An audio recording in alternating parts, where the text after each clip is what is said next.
Kita ke berita selanjutnya, sidang lanjutan SPPD fiktif BPKAD 14 anggota DPRD dihadirkan dalam sidang.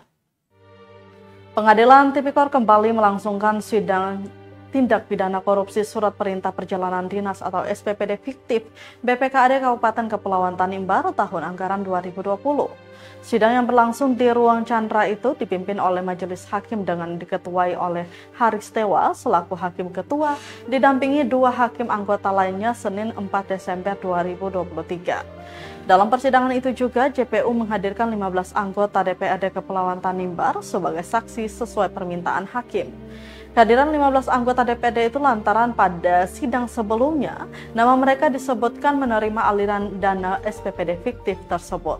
Pantauan Tribunambon.com, ke-14 anggota DPRD itu hadir di Pengadilan Tipikor Ambon sekitar pukul 9 pagi.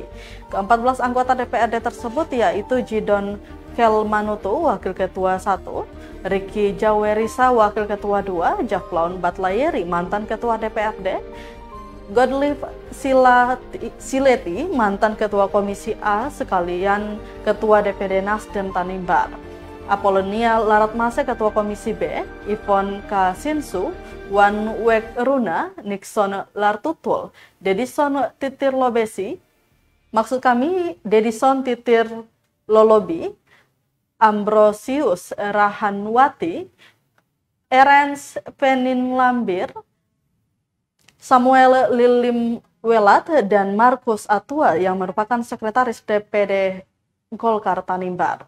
Saat ini sidang telah dimulai dan masih memeriksa saksi dari staf BPKAD.